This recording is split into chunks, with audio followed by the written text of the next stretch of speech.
Governor David Umahi of Ebonyi State has lamented that a lot of people have a misconception about the Biafra agitation.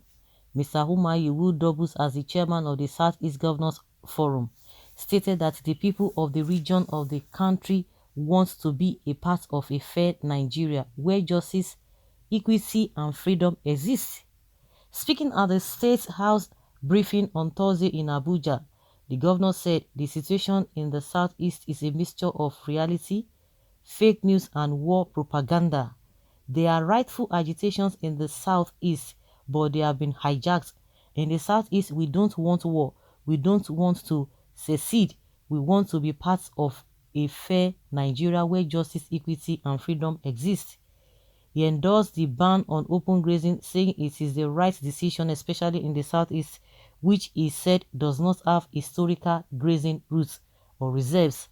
Governor Umahi called on the federal government to do more to enforce, implement ranching and business-led models for livestock management.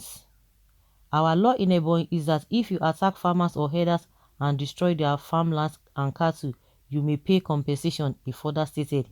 The governor said Imo and Ebonyi State House of Assembly have passed laws giving backing to the Ebubeagu Security Corps, a regional security corporation, to protect the people in their states, adding that others in their region will follow. While speaking about some of the programs of his administration in Ebonyi State, he said everywhere you turn in my state is a construction site. According to him, 95% of our construction projects in Ebonyi State are done by direct labor, so there is no capital flight as most of the money stays in the state. We are building roads to ensure that there is no part of Ebonyi State that cannot be accessed from a local government area headquarters within 40 minutes. Building roads is an important part of development and we don't care which ones are federal or state roads, Mr. Umahi stated.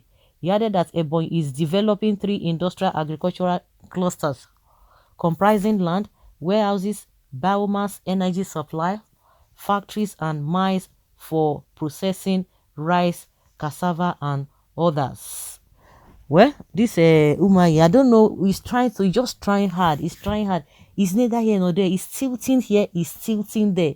He cannot just say, oh, this is it. They are still trying to be politically correct. You know, unlike before, he used to speak hard on IPOB members and the Biafrans. He used to speak hard on them, but now he's beginning to mellow down. If you hear him these days, he's beginning, he doesn't want to offend the federal government, and of course, he's still afraid of the people because he now knows that they are very, very serious. He was taking them for a ride, but now he be like say, say, and don't they, and go to touch them, and that's why he's neither here nor there. He just wants to satisfy everybody. Where an Igbo man speak like this is a fool and half cow brain. You said brainwashed by Fulanis. You are brainwashed. I'm not his supporter, but this Dave Umahi is seriously a man with much of his head till time will tell. Indeed, you are doing your best, but try to know the problem of your people, Ndigbo brother. He's trying, like I said, Umahi has never been speaking like this concerning his people. He was always coming out, if I see anybody here, if I do this and that, if I do this and that, I will not take it. Maybe they thought that they could intimidate the people, or the more they intimidate the people, the more the people will shrink. They will want to go back into their share. But unknown to them that these guys, they are not joking. They are now beginning to understand that these guys are not joking. So I think he has no choice than to start tilting here and there. Of course, he will not want to go against the federal government. But unfortunately, I don't even know how these people behave. Just like the governor of Cross River State, you won your seat through your party, not that the ruling party helped you. And at the end of the day, after the second term, you say you want to go back there. So I don't know why they are always fidgeting. And exactly the same thing happened to David Umahi. He won under PDP. After then, I don't know, some people said maybe he was promised a vice president's slot and he had to come and join this thing.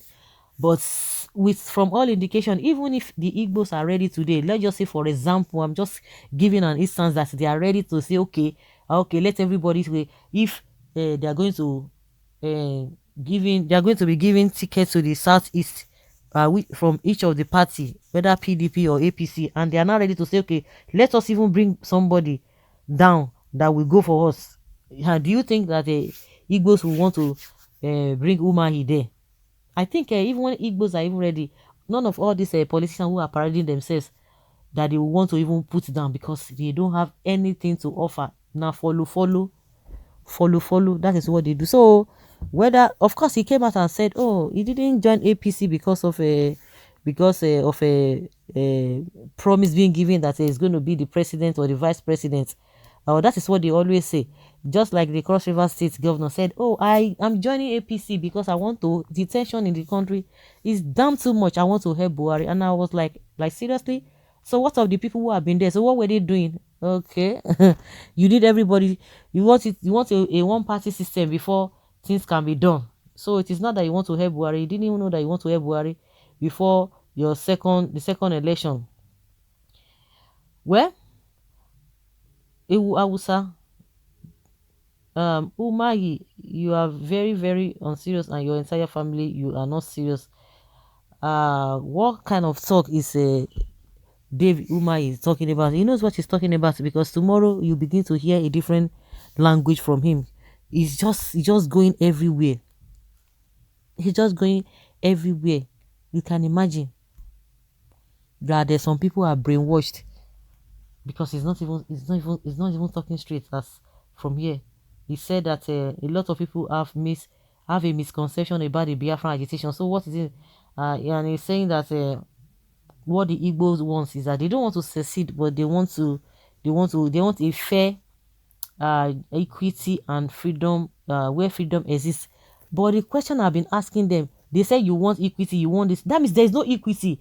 That means there's no fairness. There's no justice. So why are there no all these things? Why is it that we don't have all of these things? Then who are the people who are really making sure that there's no justice, there are no whatever? Who are the people? Why is it so difficult for us to have fairness, and you want to continue in that line? Then who are the people who are not making all of these things to come to reality?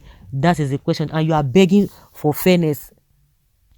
Does that make sense? I don't know whether you know what I'm trying to say. Does that make sense?